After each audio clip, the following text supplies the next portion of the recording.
In a world clouded by noise, Truth is waiting in the quiet it whispers.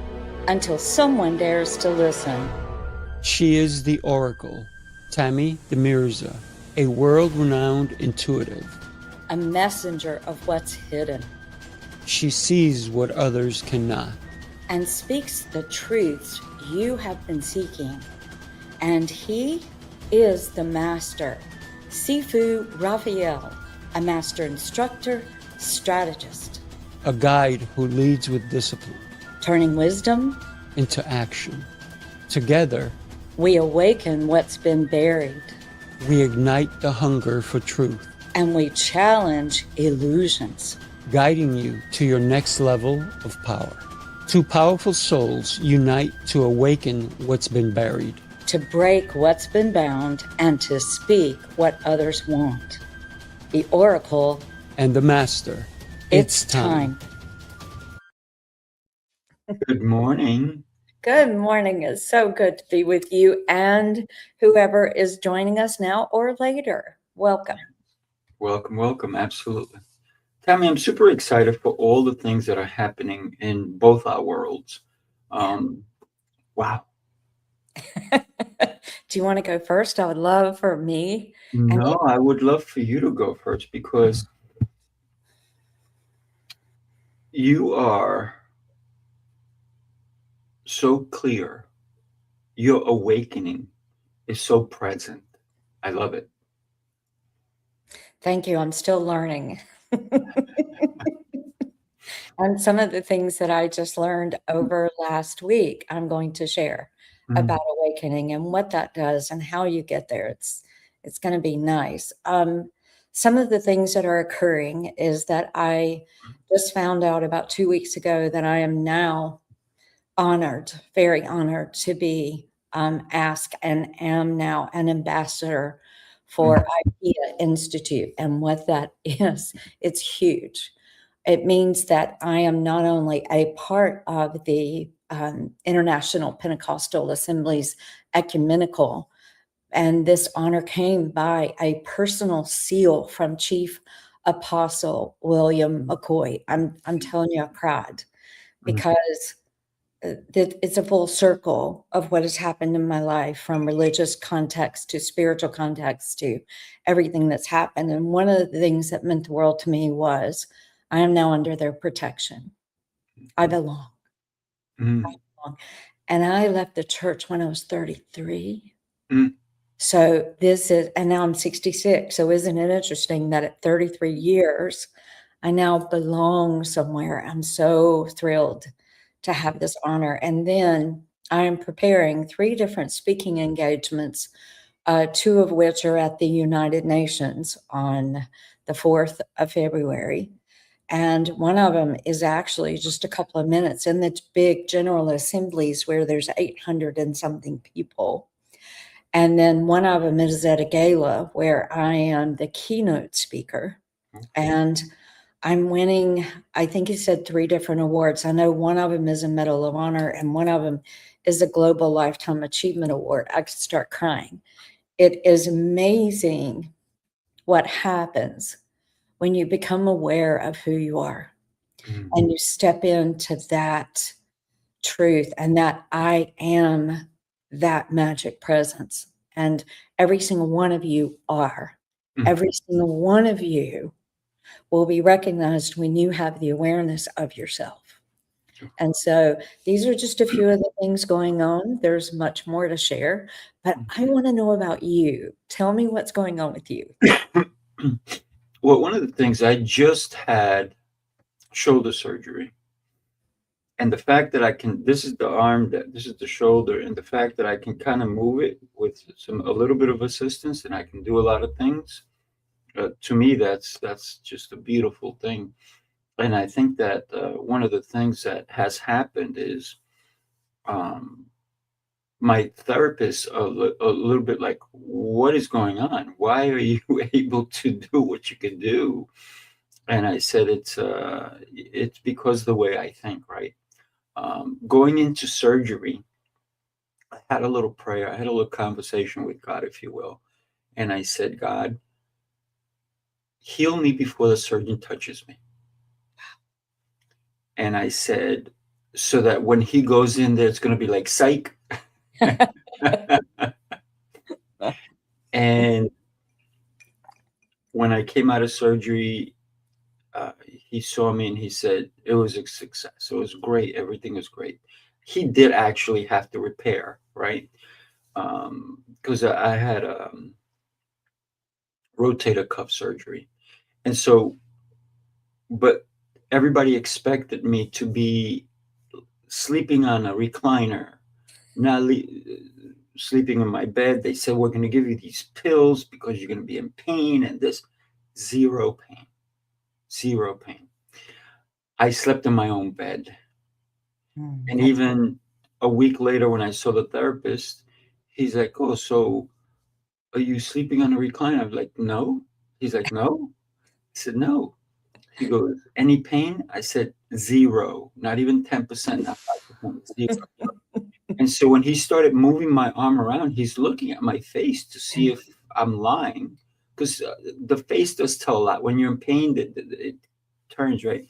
And he's looking at me, he goes, this is amazing. And I said, well, I was in good hands. I'm going to put it that way. And everything, like you talked about being in the spotlight. Sometimes we have to take certain actions to get into the spotlight, but we forget how to step into it. We forget that you need to be aware for that awakening to happen. You need to be fully alert, and you cannot lie to yourself. Because a lot of people, unfortunately, are living a lie. Or they're afraid because someone else told them their story and they're not telling their own story. Right. I love the story that you're telling us because you are in the spotlight because you've taken all the actions to have the spotlight on you. And that spotlight's only getting brighter as you are getting brighter. Well, thank you. It's funny because the spotlight wasn't the goal. No, doing the inner work, right? doing the inner work is the goal, but then you get recognized because you see you. So the more that I have accepted myself, the more that I have started to realize who I am and get over all those fearful thoughts of you're not enough, which is one of the biggest. Then I see that other people see me. And so that's the best way for me to describe it. Would you mind if I just go into, there's something that I wrote, and I just want to read it to everybody really quickly to kind of start this conversation about this. Sifu, I cannot wait for you to share more in depth during this time together. I cannot wait for you to share with me and the audience about your awareness and why you even prayed that prayer in a few minutes. So let me get started by reading this. Most people believe that awakening requires effort, that they need to fix themselves, that they need to heal something or become someone new. But the truth is, awakening doesn't happen through effort. It happens through awareness. The moment you see what's actually happening without judgment, without force, something settles and the nervous system softens and the mind quiets, and patterns that once felt powerful begin to lose their grip. You see, awareness isn't something that you do, it's something you allow. And in that allowing, you don't become more spiritual, you become more present. You stop fighting yourself. You stop abandoning your inner knowing. You return to self-trust. You see, awakening doesn't feel like fireworks. It feels like relief, like coming home to yourself. And so today, this isn't about learning anything new. It's about noticing what's already there or here for you. Because this moment the moment that awareness is present, awakening is already happening.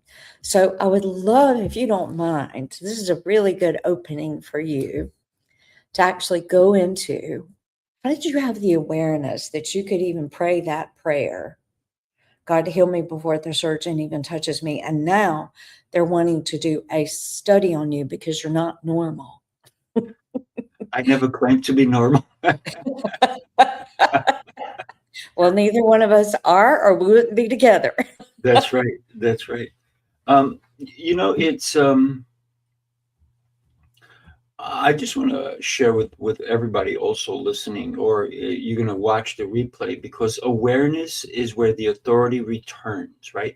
Most people don't lack discipline, even though they think they do. Other people tell them they lack it. What they lack is awareness of who is actually driving. And everybody's going to say body. I'm going to call it a vessel, right?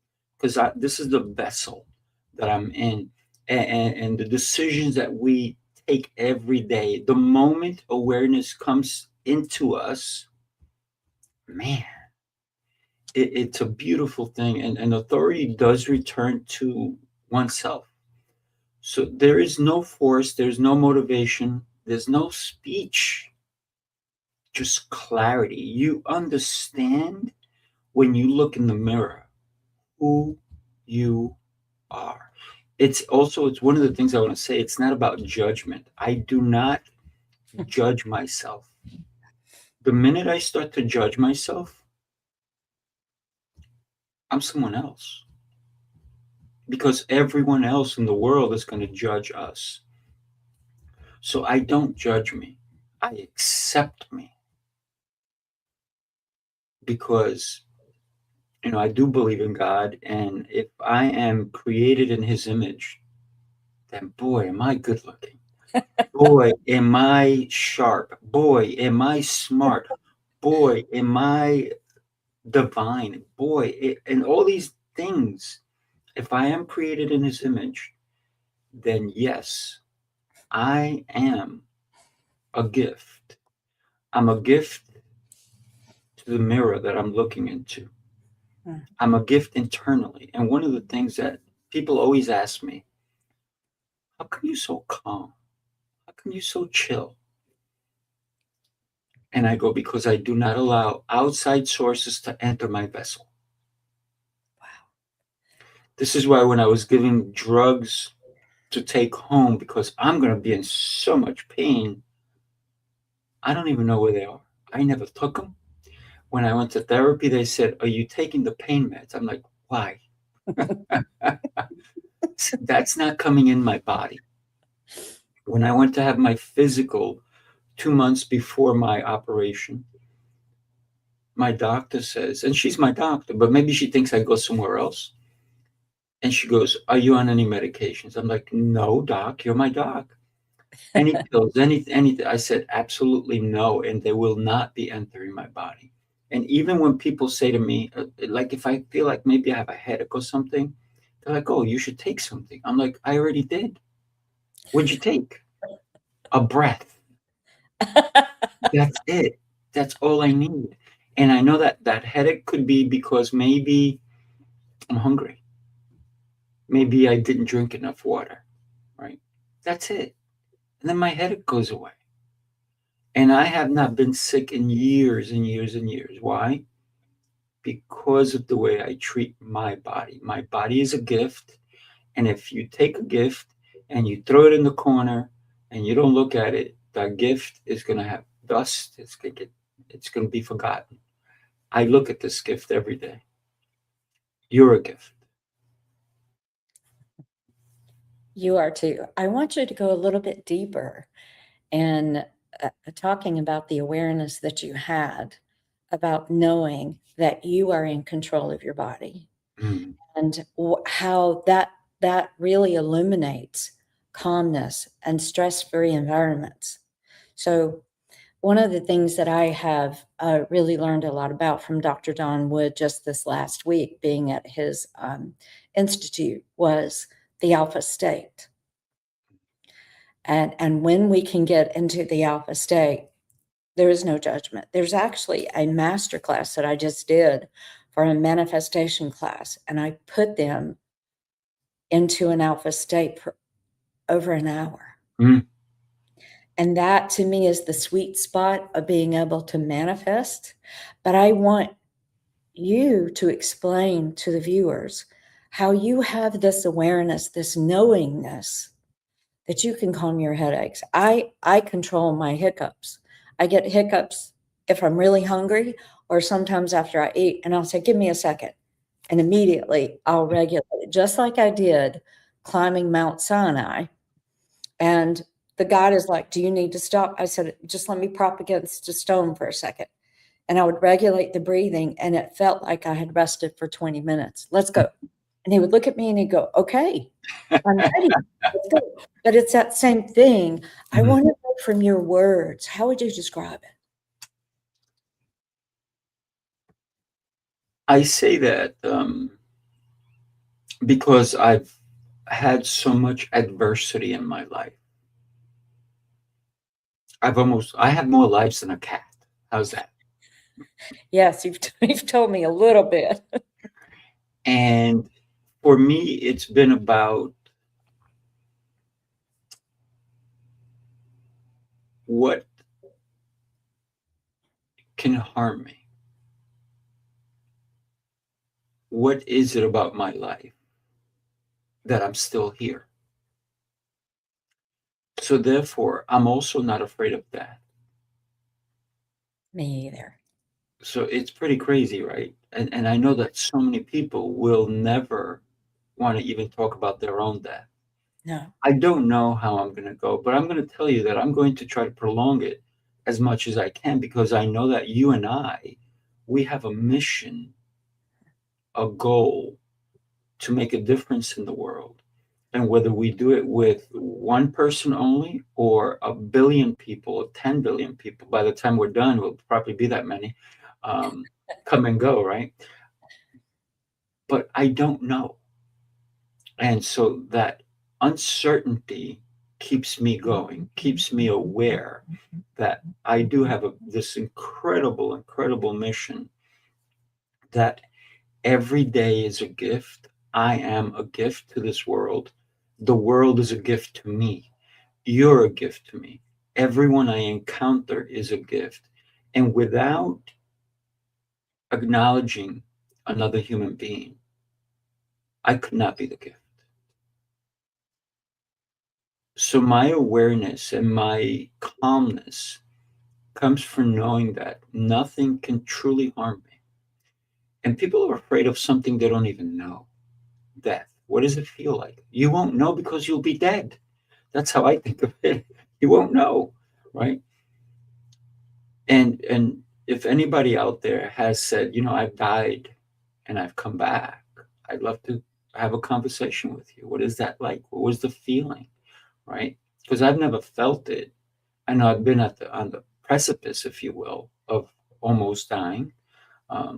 There was a time when I was younger, and 5 people died the same day, that I took the same pill because I had broken ribs on my chest, and the doctor gave me this pill to take. And I went home and I could barely get out of bed, and I had to crawl to the phone and find out what was going on with me.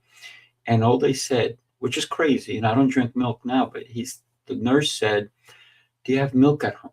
Maybe you had a bad reaction to the pill. Just take some milk. Okay, I took milk. Later on that evening, because I'm a young kid, I'm a teenager, I'm sitting home, I'm alone, and I put on the news for some reason. And on the news, 5 people died that same day from the exact same pill. I could have been number 6. And the crazy thing is, like a lunatic, I ran around. I go, I got pills that can kill people. So, but I did not. Of course, I didn't give them to anybody. But what I said is like, look what these things can do. So instead of killing somebody, why don't I help people?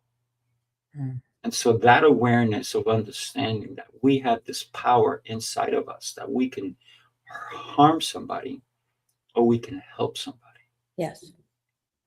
So every day, recently I had an event, New York City Mastermind Experience.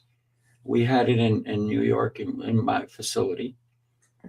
And there's chaos going on, but it's all good chaos. I see it that way.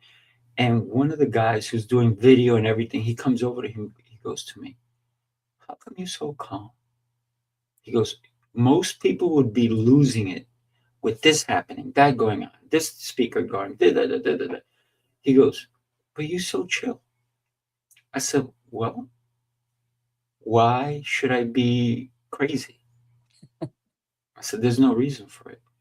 So thank you for asking. I think that when we understand our value and how we show up, I think that's what we really need to share with the world, and not the crazy. I see people get like they're like a 2-year-old. Meanwhile, they're 38, 48, 58, and they're acting like a 2-year-old throwing a temper tantrum. They're throwing things, they're cursing people out, they're yelling at people. Meanwhile, they don't take responsibility for their own actions because they're allowing the external to enter that vessel. If we were to describe awareness, what are a few sentences you would say? Wow, that's good. So I think it's truly a distraction from the truth, from our own truth. So many people are looking elsewhere, but they're not looking internally. Why am I not clear? It often hides as avoidance. We're trying to avoid things. So we stay busy fixing, training, optimizing, so we don't have to see. And I believe true awareness removes all distraction. I think this is why we can see things clearer. Mhm. It's almost the same reason that they put blinders on horses when they have a race. To be focused, to see what's in front of you, to appreciate. Don't get me wrong, I don't believe the horses know the difference between winning or losing a race. I don't think I've ever seen a horse smile after a race. Look at me, I just won. Mhm. No, the horse is just doing what it's been trained to do. Mhm. And the minute you take the blinders off, that horse is going to get distracted. I'd love to see a race with no blinders. How that race would be crazy. Totally. So So go ahead. thinking about our own awareness, we just have to like take a second and just take a breath and just appreciate every little thing. Take nothing for granted. I think one of the things that I'm seeing, and I'm just going to say it because I think our listeners may not completely understand when you're talking about your awareness about the fact that you could pray that prayer, you could ask for healing before, and then now you're standing out, and now they want to study you, and they don't understand how you're doing what you're doing, and why. How did you not have pain, and how did you not take the pain pills? I've done a lot of things like that. One of the things that I did was I was traveling internationally, even during COVID. And it wasn't what the news was telling us, let me just tell you. But there was one scenario where I knew that because I was going to Spain, they required the vaccine, and I didn't want to take the vaccine. I was determined I wasn't going to do it. But when I found out that my business coach was actually taking me there, I said, how can I take it to get the paper legally? You know, you could pay people back and then to get it, but I'm like, I'm going to take it legally, but I'm going to change the composite of that shot. So the very first thing I did was I called Walmart, and I was in between coming back from the UK and going to Alaska and working with a client. And I thought, I've got this moment. I'm just going to go the day before I leave for Alaska. I'm going to take care of it. And what ended up happening is that on my way, I called Walmart and I said, do you have the J&J one? Yes. Because I knew that if the other people were fighting the J&J, it was probably not as potent as the other two. So I said, I'm doing the J&J. And right as I was going in, as I was driving, I was like half a mile from Walmart. I said, okay, Shot, listen up. My choice, what comes into my body. I don't care if there is a nefarious reason that this was created or invented or what man means to do with this. I get to choose what happens to my body. And I think that's what you're talking about. And I said, you are water. You are not chemicals. You are a shot full of water to me, and you're going to go in easy, and therefore I'm not going to have any symptoms or anything. So I go in and I sit down, and the pharmacist herself comes out, and I said, what are the symptoms of Moderna and Pfizer and J&J? And she told me, and I just looked at her and I said, I'm not going to have any symptoms. And the symptoms of J&J were a lot less than the other two, but they were forced to take some of the other two because that's what Walmart said. You have to take this. She said, are you ready? And I said, yes. She gave me the shot and she went, this is weird. And I said, explain. She said, this is the easiest that a shot has ever gone into a body. And I've done hundreds. But this is the easiest this has gone into somebody. It's like it's water. And I smiled and I said, it is. So later on, right before I went back to Macedonia with my, and this is awareness too, with my business coach, I was told intuitively, take your card. You're going to need it. Even though at the time, Macedonia was not requiring vaccine proof. I had it in my passport package, my little cover, and I'd taken it out, put it back in. While I was in Macedonia, my business coach and I went to another country and came back in. We had to have that proof. That awareness of you are going to need this. As a matter of fact, I foretold that all of my clients who asked me, Tammy, what's going on with this coronavirus? They called it back then. Even back in November, before the shutdown in March and April, I was telling my clients, I said, this is probably population control. And the way that they will get me is traveling. I knew. So instead of avoiding it, instead of getting stressed, instead of getting, I don't want to take it up. I have to take it. I don't know what to do. We do know what to do. We do know what to do.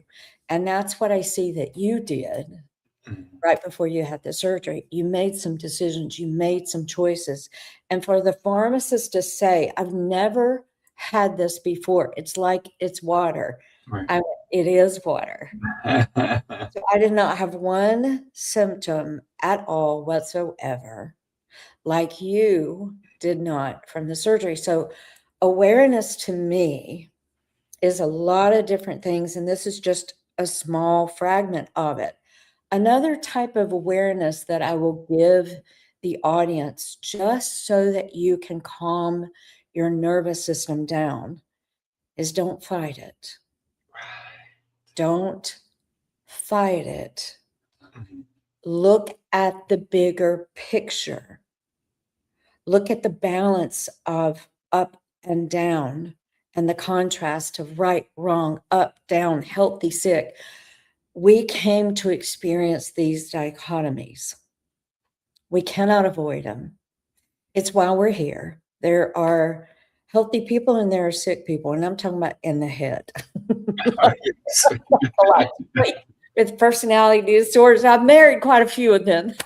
But instead of fighting it, look at the bigger picture and get into the balance of in between, that elongated 8. I draw that all the time for my clients. That little point in the center that's so tiny is where we want to be. where we see that there's good, bad, right, wrong, up, down, crime, heaven, hell, all these things. We see it. We're not fighting it. We know it's there. But we go to the middle where we're neutral. Our nervous system calms down, and then we can make a choice. And that decision thing is the biggest benefit to awareness and helps you make decisions. So when you open up your view to, and I'm just going to share, a lot of people know that I was homeless. And there was a guy that I wrote about in the Inmate and the Medium book, and I named him Kent. And his name is Ken. And I ended up having to go through a big healing process of guilt, blame, shame, blaming myself. Dr. David Hawkins had this consciousness scale. It's at the very bottom. It's where you're in the most pain, is when you're questioning yourself. You're in guilt, you're in blame, you're in shame. You can't get lower than that on his consciousness map. I was doing that. And as long as I did it, I was remaining homeless. But when you and I both have that in common, homelessness. But when I started rising, I started looking at, wait, okay. So he stole $284,000, which was all that I had. Easily back then would have bought a really nice home in Greenville County where I live, and it would have supported me for an entire year. Stole it. That is true. But I'm going to tell you the other truth, the other opposite end of that. I was asking Spirit for a school. I was asking for a mentor, and I couldn't find a mentor. I found 2 internationally known mediums to work with. Both of them were nasty and ugly and mean to me, trying to control. And I went, oh, okay, so you don't want me to have a mentor. That's upsetting me. I'm wanting one. Give me a school. So I placed my order for growth. I'm about at the point of not asking for that growth anymore because I do it so dramatic. But awareness means that I can look at Ken and say, yeah, you stole all of that money. But the other side of that coin, the awareness is, I paid you very well to learn conscious alchemy. That helps me and every single person that I work with manifest things out of thin air because I have the recipes now. Right. Oh, thank you for being of service. So I just gave a good example of how we will fight what is going on. That is not awareness. And fighting gets us dysregulated, and it messes up our nervous system, and it does all kind of awful things to us. And it's a beautiful thing when you can calm the nervous system down and go, what is the bigger or more whole truth of this scenario? Tammy, you asked for a school. God asked you 3 times if you wanted the school, that you had one for me. I said yes. And in that, there were 3 questions. Yes, yes, yes. Let's go. I said yes 9 times. 9 times. Then he came in. Yes, he stole. But I paid him. That awareness of the fullness of that and my participation healed me, which then helped me create more money, more accolades. The manifestation of this home is because of that. And the new home that I'm going to manifest next, or that I am manifesting, I should say, because I've already placed my order. That is the benefit of awareness. Is that a good way to describe it, Sifu? I have to say that people are put into our lives for a reason. And everyone who's hurt me the most has taught me the most. Yes. And I think awakening is the end of internal negotiation, because we are all suffering on the inside, and it comes from arguing with ourselves. Should I? Shouldn't I? Am I ready? Awareness ends all of that negotiation. You either see what's true or you don't. It's that simple. And when you see it, movement happens just so supernaturally. So yes, everyone who's ever hurt me, they've been some of my greatest coaches. Yes. People I never expected to hurt me, ever. But there's a reason they were in my life. There's also a reason they're no longer in my life, right? Do you believe, though, that you conspired for them to be in that very place with you, for you to grow? See, I do. Here's, I'm going to share with you an image that I saw a long time ago. There was somebody swimming and there were sharks. And the person is praying to God saying, Lord, why have you put me in these shark-infested waters? And the reply back from God is, because two things. Your enemies don't know how to swim, and they are afraid of sharks. So, yes, we do manifest those things. You and I were homeless because we can survive it. Anybody who's homeless right now, I pray that you figure it out, that you don't need to stay there. You may be there now. That doesn't mean you have to remain. There's growth when we accept who we are, when we accept our own awareness. Sometimes we may need a hand, right? It's almost like the other thing that I saw was there was a flood. This man is up on the roof of his house, and he's asking for a sign of God. And all these, a neighbor comes by on a boat. He goes, no, I'm waiting for a sign of God. Somebody comes by. All these different things, right? And the awareness was like, God did answer you. He sent your neighbor. He sent this boat. He sent this one. He sent that one. But you keep refusing to be aware of the message that I am here for you. I am here to help you. And so sometimes we may just need a helping hand. I've had instances where I've tried to help homeless people. When I used to work in Manhattan, New York City, every morning I used to buy a coffee and a donut. But it wasn't for me. It was for the homeless person that was by the office. Right before I entered it, I would buy it and give it to him every day. And he accepted it. But I didn't see him all the time, but I saw him plenty of times. Now, the question is, did he expect it that every time I saw him, I would give him something? And if I didn't give it to him, I would just give it to somebody in the office. I would just leave it there for somebody to enjoy. And then there was another time, I just came out of the Lincoln Tunnel, and I'm driving through Manhattan, and there's this guy asking for money. So, because I had a long trip, I had energy bars with me. So I rolled down my window. I didn't give him money. I gave him an energy bar. He got so mad at me, he threw the bar back at me. Wow.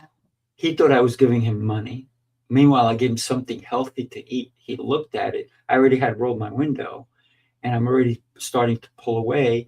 And I see him throwing it, and it hits my window. And I was like, oh, well. He didn't accept the help. He only wanted what he wanted. So sometimes we are not listening to the message that's in front of us. Somebody cared enough. I cared enough to give him something healthy to eat. He wanted money so he can go do the wrong thing for himself. So we need to listen to the message. And we forget that there are people out there who are putting their hand out to help us. There are people out there who are going to give you awards, like you're getting 3. There are people out there who are going to put you on a stage. But we need to stop negotiating in the wrong way. We need to negotiate with the, yes, I'm worthy. Yes, I need what you have. I'm not going to beg for it, but if you're going to offer it, I'm going to accept it graciously. And maybe if I do the right thing, I will pass it along to someone else.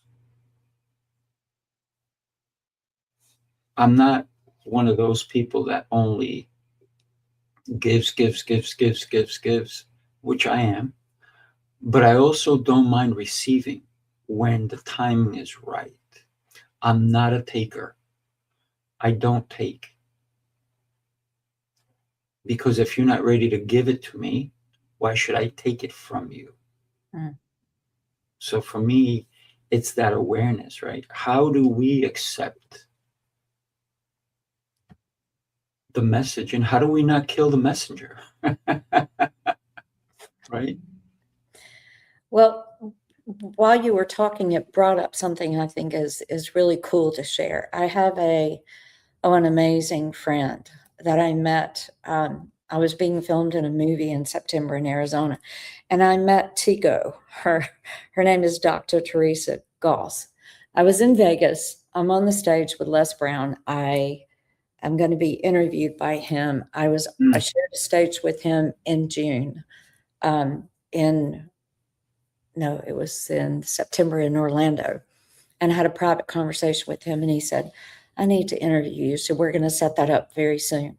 But in watching him and listening to him and what he had to say, it was really fascinating. Well, at the end of the conference with Bill Walsh, where I met those ambassadors and invited me to speak at the United Nations and talked to Les Brown, and I talked to the real Jerry Maguire. I have a picture of myself with him, Lee. It was fascinating being around these people. And when Tico picked me up she was going to take me to the airport. My flight was late at night. And she said, I'm coming to the Strip. And when she came to the Strip, she lives in Las Vegas, but she doesn't live on the Strip. When she picked me up, she said, I haven't picked anybody up on the Strip in about 20 years. I said, why me? She said, because it's you. And when she met me in September, what a blessing it is for me to know her. Because let me tell you something, a powerhouse, multimillionaire, so progressive. And she does all these great things for humanity. If you don't know about her, you should look her up. And she was emceeing that event. She came and sat beside me and she said, I need to tell you something. And I said, what? And this was September. She said, you are stuck with me for the rest of your life. I'm so happy to be stuck with her. But at dinner, I was telling her about Les Brown being there. And she said, Tammy, I want to give him an award. I want to recognize him. And I said, tell me the story. And we sat at this little Chinese restaurant in one of the hotels. She took me somewhere else off the Strip, and we were eating at this Chinese, very, very good food. And she tells me the story about her wanting to commit suicide. She wanted to leave. She didn't want to be here anymore. She was downtrodden. She was disillusioned with life. She had worked with some very famous people. She had been an agent for very famous people. She knew the way that it went. She knew she had not much money and then a lot of money, and all of a sudden she doesn't have money. You know how that is. All of a sudden she's in this position of, I can't see hope. I don't even know how to crawl out of this. Wow. I don't know. I just want to kill myself. I just want to leave, which I think a lot of people on the planet have gone through that. I've gone through it more times than I can count. Because it would be easier if we just left. But she ended up finding books from or speaking engagements from Les Brown. Wow. She started listening to him, and she started thinking about what he was saying. And there was another lady, and I forget the lady's name that she was sharing, because my focus was on Les, because I ended up introducing her to him, and they just had a 3-hour conversation last week. And she was like, Tammy, I said, I told you I could do it. She wants to give him an award, and it's from 20 years ago. Wow. When she was struggling and was homeless and couch surfing and didn't have the money and didn't know how to get out of the self-imposed prison, the hell that she was in. She thought the only way out might be to leave. She started listening to Les Brown. Mm. He saved her life. Wow. So now she plans on giving him an award if he can make it.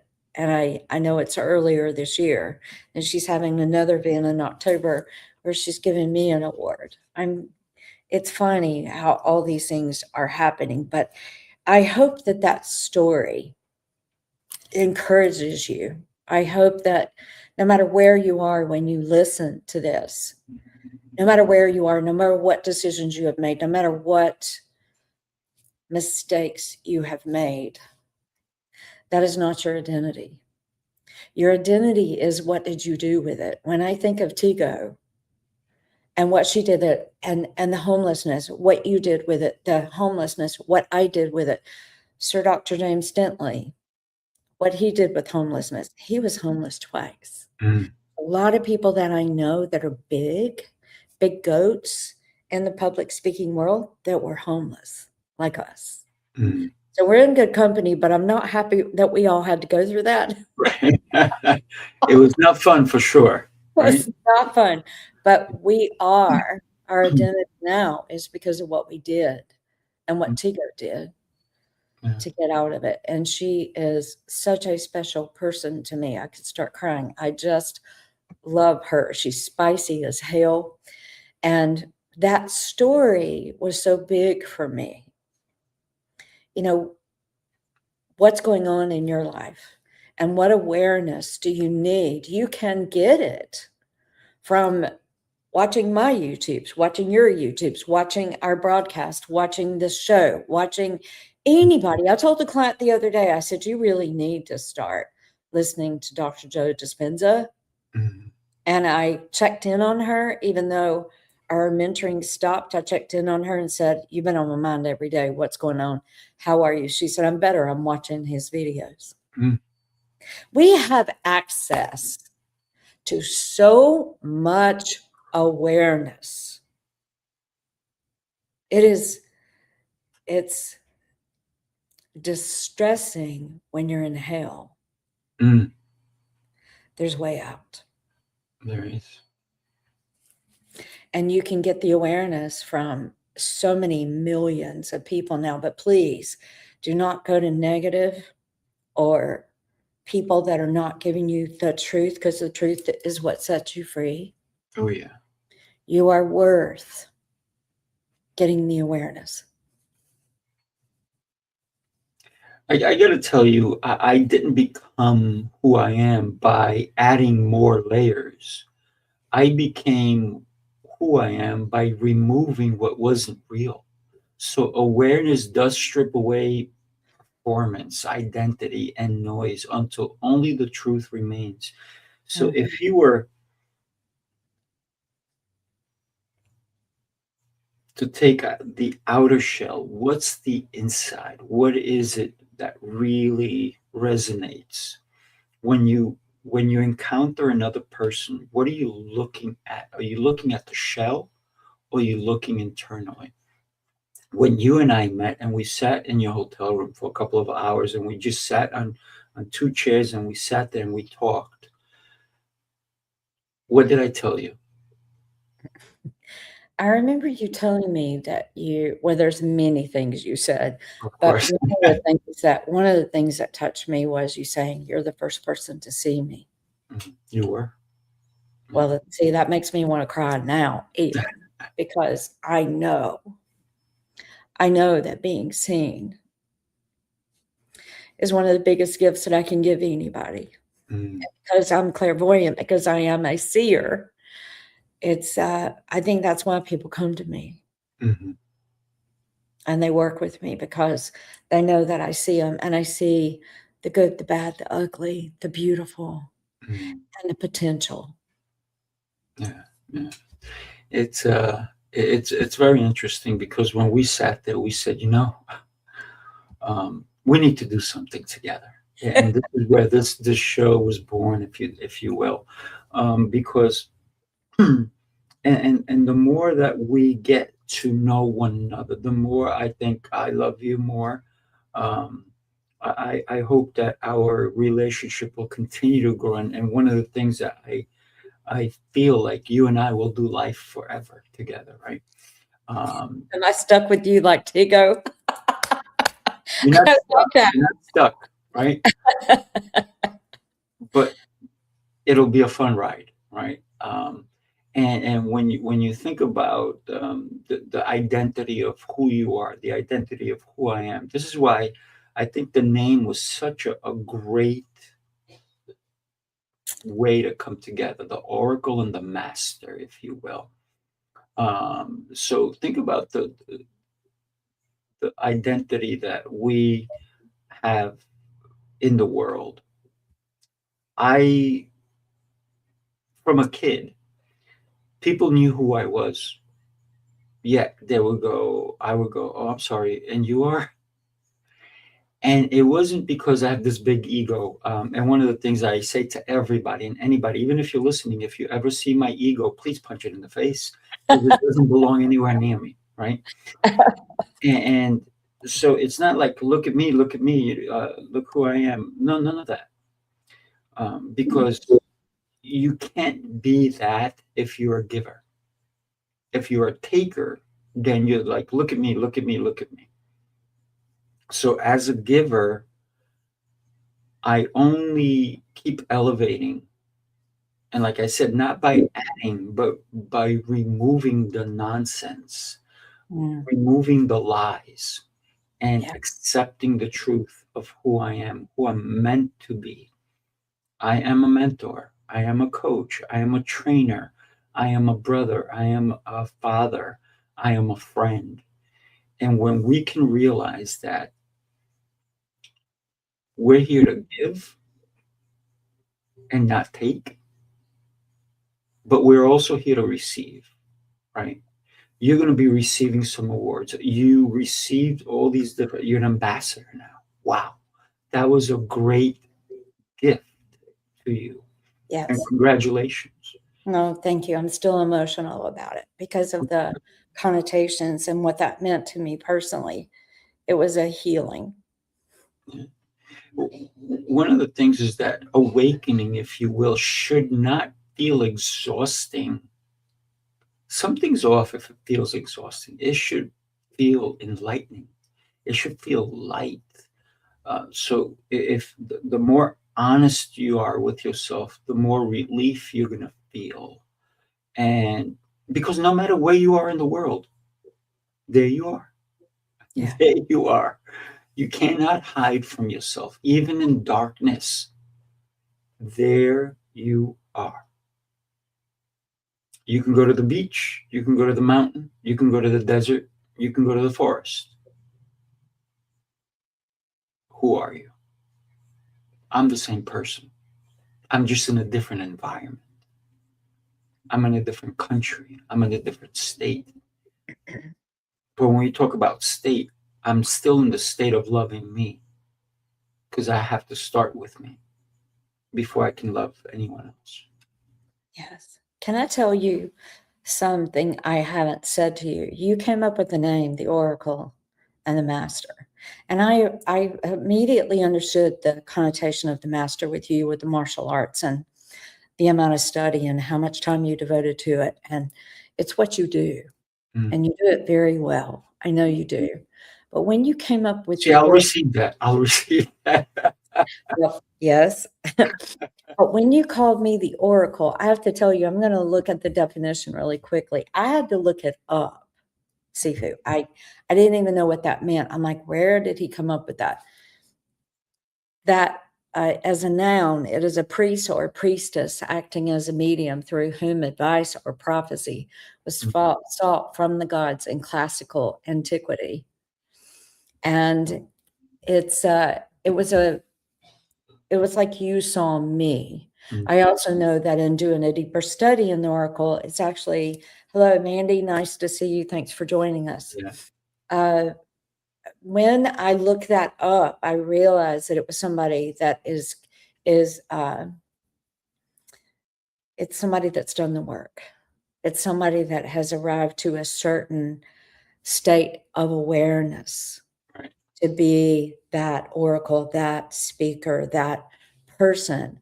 And when you did that, you said that I saw you in the hotel in Manhattan.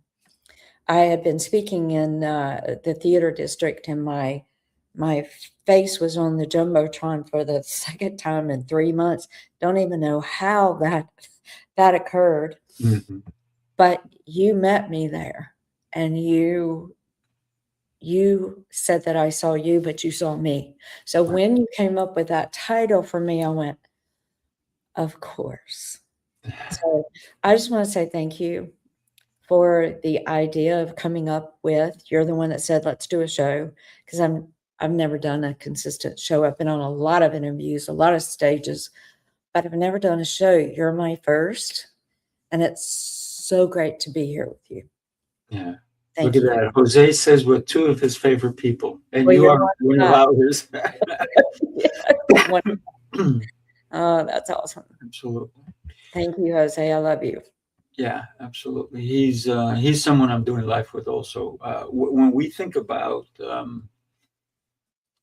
the choice of awareness, the choice of receiving, right? And when you were saying those beautiful and nice things about me, I'm like, yes, I will take them. I will receive them, because I didn't ask you for it, right? It's not like I gave you a script and say, hey, read this about me. And sometimes it's very interesting, because in the past, on my shows, when I would bring a guest, I would read their bio. I don't do that anymore. I stopped doing it. And the reason I stopped doing it is because I want people to tune in and find out who this person is. They can read their bio in the description of the show, of that particular episode, but I don't want to waste my breath on telling somebody who they are. I will give them their accolades during the show, but I want them to speak so that we can accept who they are.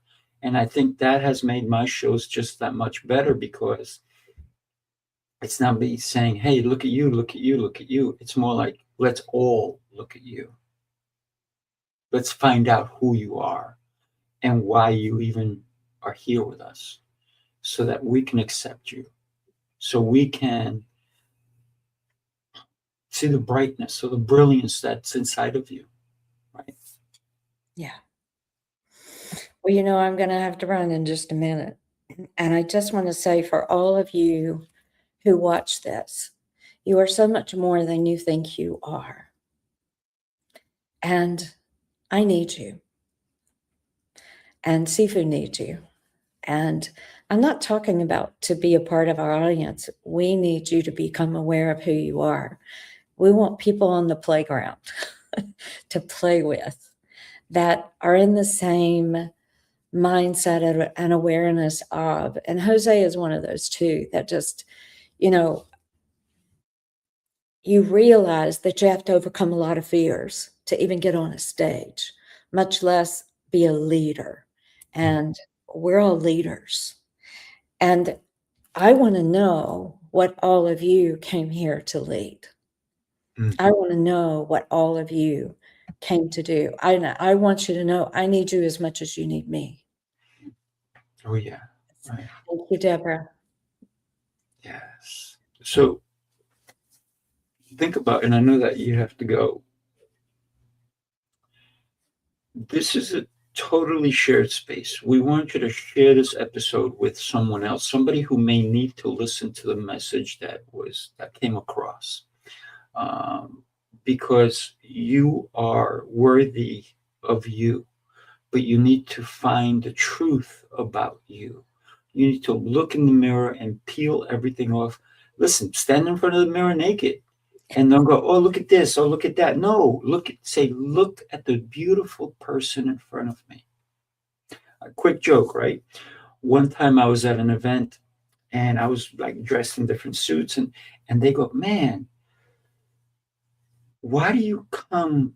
Are you trying to impress somebody? I said, listen, if I was trying to impress somebody, I come naked. And I left it alone, right? Because it's not the outside, it's the inside. That's my co-host.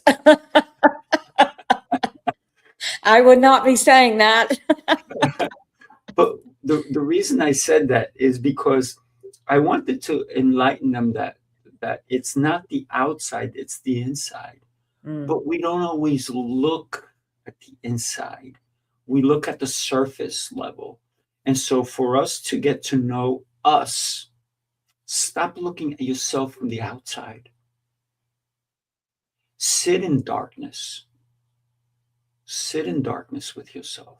So many people are afraid of darkness that they try to get more people. Oh, let's get together. Let's do this. Let's do that.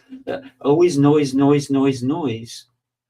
But you need the quiet time to reflect and to love. Yes.